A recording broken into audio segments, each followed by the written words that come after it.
Olá pessoal do terceirão, vamos então para concluir esse primeiro capítulo, falando então sobre as aplicações, algumas aplicações práticas das leis de Mendel, né? Coloquei aqui primeira lei de Mendel, mas entenda como aplicações das leis de Mendel. A primeira delas que nós vamos falar é sobre o retrocruzamento. Retrocruzamento, então, nós entendemos como sendo um cruzamento observado entre um indivíduo da geração F1 com um indivíduo da geração P, ou um indivíduo da geração F2 com um da geração F1, certo? Em outras palavras, o retrocruzamento é aquele que acontece entre um dos filhos com um dos seus pais, como a gente pode ver nesse esqueminha aqui.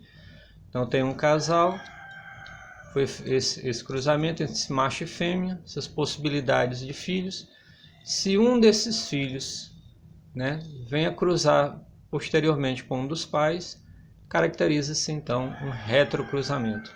A gente pode ver isso muito na prática, por exemplo, entre os cães. Uma cadela que pare vários cachorrinhos. Se um daqueles cachorros, macho, por exemplo, é criado junto com ela, na vida adulta ele pode cruzar com a própria mãe. Então, estabelece um retrocruzamento. Ok? Um outro mecanismo que nós podemos ver dentro desses casos das leis de Mendel é o chamado cruzamento teste. Cruzamento em teste, então, é o cruzamento que é utilizado para que se identifique o genótipo de um indivíduo de fenótipo dominante, onde nós já vimos que o dominante pode ser homozigoto ou heterozigoto. Para se descobrir isso, é necessário que esse indivíduo dominante deva ser cruzado obrigatoriamente com um homozigoto recessivo. Tá? Então, você imaginar o seguinte, que isso também acontece muito na prática. Digamos que lá o senhorzinho lá do interior, que nunca conheceu genética, tem uma criação de gado. Chega um vizinho lá e oferece um touro para ele. E esse touro, né, essa raça de touro tem a cor preta, que é dominante, e a branca, que é recessiva. Esse touro é preto. Ele pode ser homozigoto, que é o que o senhor chamaria de puro, ou heterozigoto, que ele chamaria de misturado. E ele pergunta, esse touro é puro ou é misturado? E o que está oferecendo não sabe. Ele disse, não, deixa comigo aqui que eu vou fazer um teste aqui, uma experiência, e eu descubro se ele é puro ou se ele é misturado. Ele vai fazer o que na prática? Um cruzamento teste. Então ele vai pegar aquele touro que é preto e cruzar o quê? Com vacas brancas. Então digamos, né, que o genótipo do touro, digamos, fosse esse aqui, né? O das vacas brancas, recessivo. Desse cruzamento só podem haver duas possibilidades. Qual é a primeira? Se todos os bezerros que nascerem do cruzamento desse touro com as várias vacas brancas, se saem só touros pretos, que são dominantes, então é certo que esse touro ele é homozigoto. Na linguagem do fazendeiro, ele é puro. E aí ele fecharia negócio lá com o outro fazendeiro. Mas se ele cruza esse touro com várias vacas brancas e ele observa que algumas delas têm touros pretos, nascem bezerros pretos, mas outras nascem bezerros brancos, então ele deduz o quê? Que esse touro ele é misturado, para nós é heterozigoto. Então o cruzamento teste ele serve para isso, para eu determinar qual é o genótipo de um indivíduo de fenótipo dominante. Isso só acontece, só vou obter esse resultado cruzando obrigatoriamente com um indivíduo recessivo, e aí eu vou ter essas duas possibilidades. Se os indivíduos são 100% dominantes, nós já vimos isso lá no primeiro caso, né, daquela macete que eu dei para vocês. Esse indivíduo só pode ser homozigoto. Se dá 50% dominante e 50% recessivo, segundo o caso que eu ensinei para vocês lá atrás. esse indivíduo só pode ser heterozigoto para que isso aconteça, ok?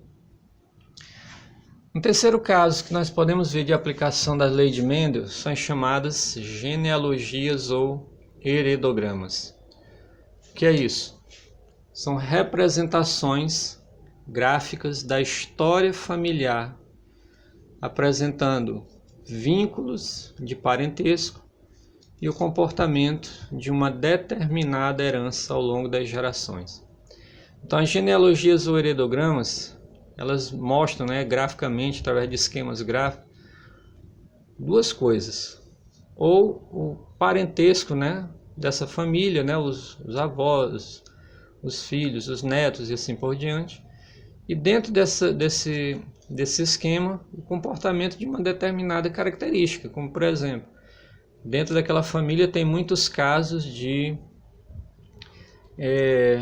câncer de mama nas mulheres ou câncer de próstata nos homens. Então, esses heredogramas servem para mapear esse histórico dentro da família.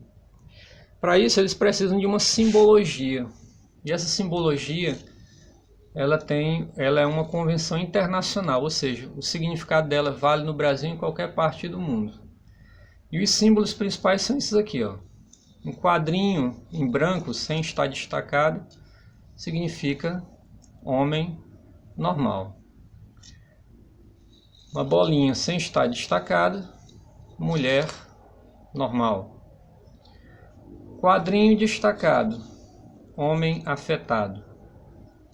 Bolinha destacada, uma mulher afetada. Vamos agora entender essa questão de normal e afetado aqui, tá, gente? Por exemplo, você pode pegar só pelo lado das doenças, enfermidades, e assim por diante. Por exemplo, nós falamos da pigmentação da pele. Pele normal, aqueles que produzem melanina, e albino, que não produzem, no caso que seriam representados como os afetados. Mas no caso, por exemplo, de cor dos olhos, olho castanho, olho azul, quem seria normal? Quem seria o afetado nesse caso? É aquele que prevalece mais no meio da população. Quem prevalece mais? Olho castanho. Então, seria representado como normal. Quem é o que prevalece menos? Olho azul. Seria representado como afetado. Outros símbolos.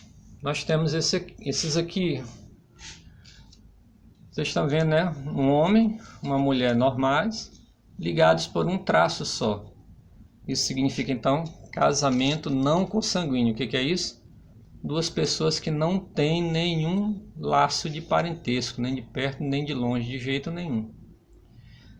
Já se você vê quadrinho ligado a bolinha, o homem com a mulher, por dois traços horizontais, isso significa casamento consanguíneo, ou seja, essas pessoas têm laço de parentesco, onde o mais comum, que eu creio que vocês conhecem por aí até exemplos, é o caso de primos, união entre primos. Mas esse casamento consanguíneo também ele é considerado em caso de quê? Pais que se unem com a própria filha, um tio que se casa com a própria sobrinha, e por aí vai. Todos são casamentos consanguíneos. Tá? Tem até caso de irmãos que se unem, também é um casamento consanguíneo. Esse símbolo aqui, então, o que é esse traço aqui? Significa um casamento não consanguíneo. Desse casamento foram gerados 3 filhos, ou seja, uma descendência de 3 filhos, onde pela ordem nasceu primeiro um menino, depois nasceu uma menina e por último uma outra menina, outra do sexo feminino. Então esse símbolo significa descendência ou parentesco. Tá? Temos ainda esse símbolo aqui. O que significa isso? Esse traço aqui em cima, um casamento não consanguíneo. Agora vocês veem que aqui sai do mesmo ponto, A descendência sai do mesmo ponto. Significa o quê? Que nasceram no mesmo dia quase que ao mesmo tempo. Onde é que isso acontece? Em caso de gêmeos. Mas, no entanto, você vê que esses gêmeos estão ligados por um traço aqui, ó, e tem o mesmo sexo. Então, esses gêmeos são chamados de gêmeos univitelinos, monozigóticos, ou seja, vieram do mesmo zigoto, ou idênticos, aqueles que são uma cópia xerox, né, um do outro. Já nesse caso aqui, ó, nasceram no mesmo dia, né, com a diferença de minutos entre um e outro, mas, no entanto, não tem o tracinho. E o detalhe, podem ser do mesmo sexo, mas podem ser de sexo diferente. Esses aqui então são chamados de quê? De gêmeos bivitelinos, ou seja, de dois vitelos, dizigóticos, ou seja, de dois zigotos. Foram dois óvulos que foram fecundados por dois espermatozoides. Por isso são chamados de gêmeos fraternos. São aqueles que, mesmo sendo do mesmo sexo, você diferencia claramente um do outro. E pode até ser de sexos diferentes. Tá?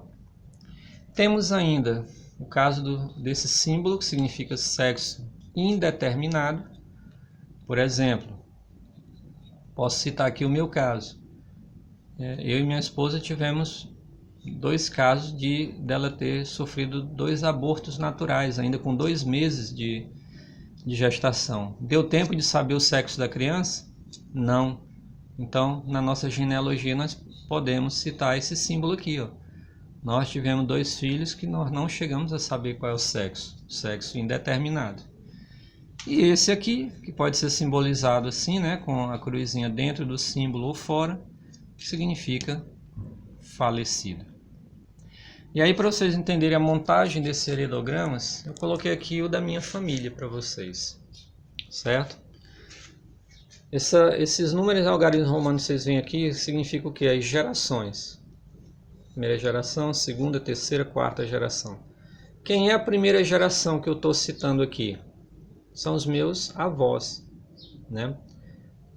Aqui à esquerda a parte paterna, à direita a parte materna. Então aqui eu tenho meus avós paternos, né? Meu avô que era pernambucano, minha avó que era potiguar, do Rio Grande do Norte, mas se conheceram onde? No interior do Ceará. Lá tiveram 12 filhos, mas chegaram a criar 9. E desses 9 já faleceram, né? 2, 4, 6. Entre eles, o meu pai aqui, ó, que é o terceiro, né, na linha de nascimento dos filhos, é o meu pai, por isso que eu destaquei mais aqui, certo? Do lado materno, meus avós são todos aqui mesmo do interior do Maranhão, né, região ali do Vale do Mearim, né, região ali Pedreiras, Bacabal. Se uniram e tiveram 2 filhas, onde a primeira aqui é a minha mãe, segunda aqui é a minha tia. Vocês veem que também todos já falecidos, né? Meus pais faleceram no espaço de 1 ano e 3 meses de um para outro, tá? Então, meu pai fugindo lá da seca do Ceará com a família, veio para o interior do Maranhão, aqui para Pedreiras do Maranhão, e lá encontra a minha mãe, certo? No ano de 1970, que esse ano, se vivos estivessem, completariam bodas de ouro, né, 50 anos de vida. Lá eles se uniram e tiveram um total de 1, 2, 3, 4, 5, 6 filhos, né? A primeira, que era a primogênita, faleceu com 1 ano e 1 mês de vida. Eu sou aqui o segundo. Depois vem mais 2 irmãos, homens, e por fim as 2 mulheres. E nós constituímos então aqui a terceira geração. Eu casado já tenho, né, tenho uma filha, e aqueles outros 2 que infelizmente não chegaram a nascer, que eu falei para vocês. Meu outro irmão com 2 filhos, um casal. O terceiro também casado com 2 filhas, onde a mais velha já é casada. A minha irmã mais velha ainda solteira, e a mais nova, né, já foi casada uma primeira vez, né? Esse tracinho aqui significa o quê? Separação, divórcio, mas nesse primeiro casamento dela ela teve um filho, Hoje está casada novamente e desse segundo casamento também teve um outro filho, né? 2 filhos. Então, gente, o heredograma ou genealogia, ele serve para isso. Ele mostra as relações de parentesco dentro de uma família, mas pode mostrar também o histórico de uma herança. Por exemplo, do lado materno, minha avó faleceu vítima da diabetes. Minha tia e minha mãe faleceram vítima da diabetes. Isso quer dizer o quê? Que a próxima geração, eu e meus irmãos aqui, também corremos risco, graças a Deus até agora nenhum de nós somos, corremos o risco, né? Não teremos, se Deus quiser, mas a genealogia mostra, né? O histórico mostra que possa acontecer, certo? Então, existem profissionais que ganham dinheiro montando genealogia de famílias, né? Até mais de 4 gerações para descobrir lá na 5ª, 6ª, 7ª geração se a família é descendente de nobre, de reis, né? Que vieram da Europa, de outros lugares e assim por diante. Certo, gente? Então, essas são as aplicações que nós temos então em relação à genética. E mais exatamente em relação aos heredogramas, nós podemos, né, resolver problemas, né, problemas envolvendo genética com relação aos heredogramas. Vou responder então aqui, vamos resolver alguns aqui. Como por exemplo esse primeiro. O esquema abaixo representa a genealogia de uma família. Os símbolos escuros representam indivíduos albinos, que são recessivos, e os claros, indivíduos de pigmentação normal, que são dominantes.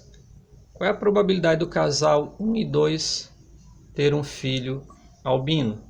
E aqui a gente tem as alternativas. Então vamos ver lá então. Montando os fenótipos e genótipos.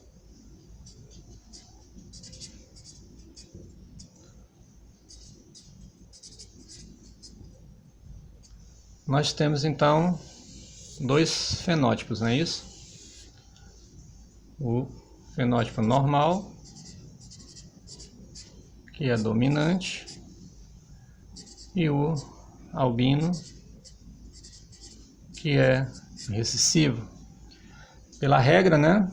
Primeira letra do recessivo, dominante, é o dominante letra maiúscula, recessivo letra minúscula, dominante pode ser homozigoto ou heterozigoto, recessivo só pode ser homozigoto. Então olha lá, se o normal é dominante, no heredograma então nós vamos identificar eles com um símbolo claro. E o recessivo, vamos identificá-lo, ele sendo afetado com o símbolo escuro. Então se eu venho para cá para o heredograma, olha só, onde eu tenho o símbolo escuro eu já sei que é recessivo. Aqui, aqui e aqui. Todos os demais são dominantes, ou seja, pelo menos um azão eu sei que eles têm.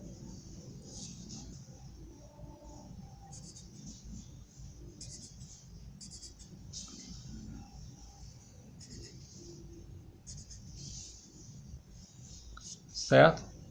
Agora, todos esses, quem me interessa mesmo é esse casal 1 e 2. O 1 eu já sei que é recessivo, e o 2, quem é? O que ele é? Homozigoto ou heterozigoto? Quem pode me ajudar? Os filhos dele não dá, porque todos são dominantes. Mas se eu olho para os pais aqui em cima, eu vejo que esse gene dominante vem de onde? Do pai. Porque a mãe, que é recessiva, ele só pode receber o azinho. Então, eu já sei que esse casal é o homem recessivo e a mulher é heterozigota.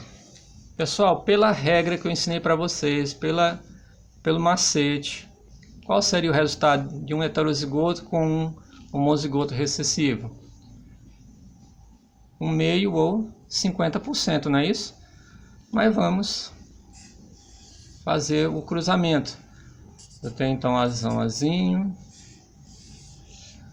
azinho, azinho, azão, azinho e azinho, azinho, que é a primeira geração. O último passo que eu ensinei para vocês então é calcular a probabilidade desejada. Qual é a probabilidade desse casal ter um filho albino, não é isso? Então, qual é o valor de A? Albino é azinho, azinho, 2 para um total de 4. Então, a probabilidade desse casal ter filho albino é A sobre S. A probabilidade de ter um filho albino é 2 sobre 4. Se eu simplifico isso por 2, a probabilidade dele ser albino é de 1/2. Não vou transformar em porcentagem porque o problema aqui não me pede porcentagem. Então, a alternativa correta é a letra B de bola. Passando ao próximo exemplo. A polidactilia é uma herança causada por um gene dominante. O gene recessivo determina número normal de dedos. Uma mulher polidáctila, cujo pai era polidáctilo, e a mãe normal, casa-se com um homem polidáctilo e heterozigoto. Qual a probabilidade de virem a ter um filho normal? Então, vamos lá. Determinando fenótipos e genótipo. Diz aí que tem caráter polidáctilo, que é dominante, e normal, que é recessivo. Regra para os genótipos, então.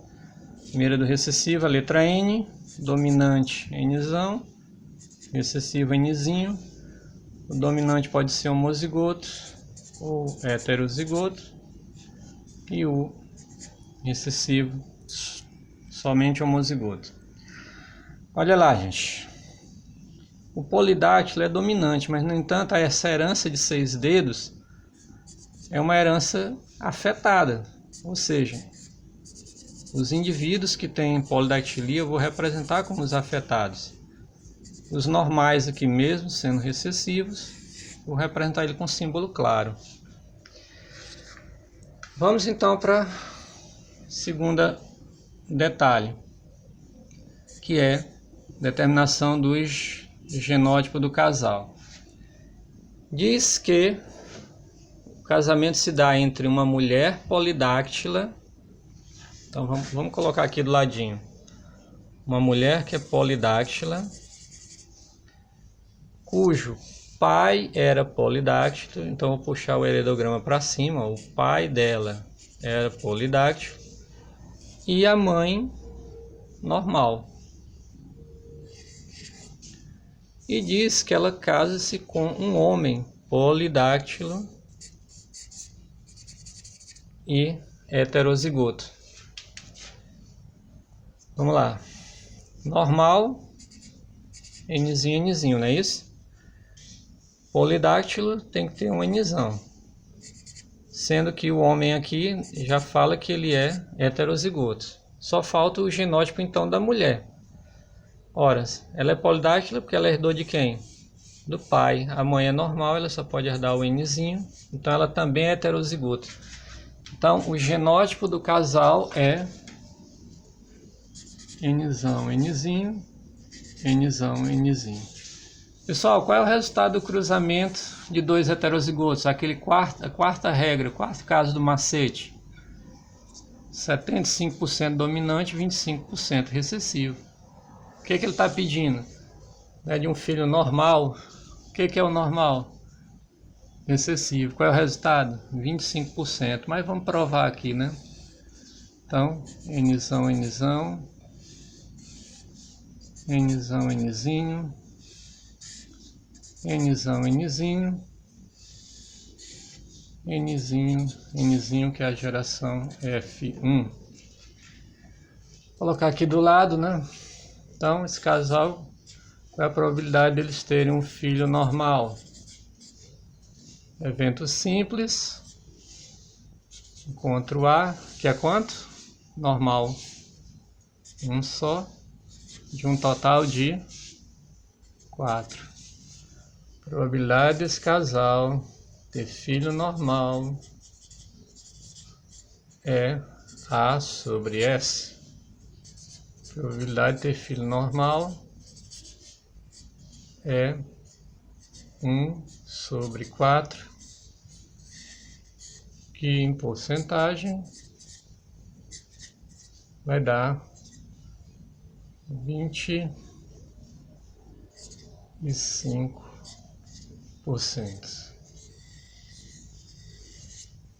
E a alternativa correta é a letra A. Por último, esse terceiro exemplo aqui, bem diferente dos dois primeiros. Vocês viram que no primeiro exemplo aparece um heredograma, né? No segundo não tem heredograma, é só um texto. Mas nós tivemos que montar um heredograma para chegar no resultado. E o terceiro exemplo? O heredograma abaixo refere-se a uma característica condicionada por um único par de genes. Está aqui o heredograma. São obrigatoriamente heterozigotos quem desses indivíduos que estão enumerados? Como saber, gente? Porque para eu saber quem são os heterozigotos, eu tenho que saber aqui quem é o dominante e quem é o recessivo. O que vocês vão então fazer aqui? Uma regrinha que vocês vão observar. E eu pego até o exemplo anterior aqui, ó. Só existe um caso onde dois indivíduos que têm o mesmo fenótipo, no caso os dois aqui não são dominantes, terem um filho de fenótipo diferente, ó, que é um recessivo. Vocês viram lá na terceira regra que recessivo com recessivo só pode dar recessivo, mas dominante com dominante pode dar recessivo, desde que eles sejam heterozigotos. Então, para a gente responder esse problema aqui, o que nós temos que fazer primeiro? Encontrar um casal de mesmo fenótipo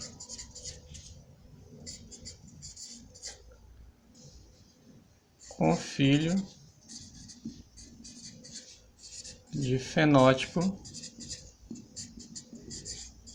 diferente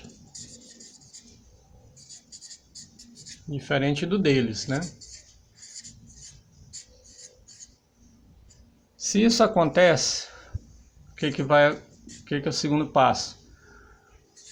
Com certeza, o casal ele é dominante e heterozigoto. E o filho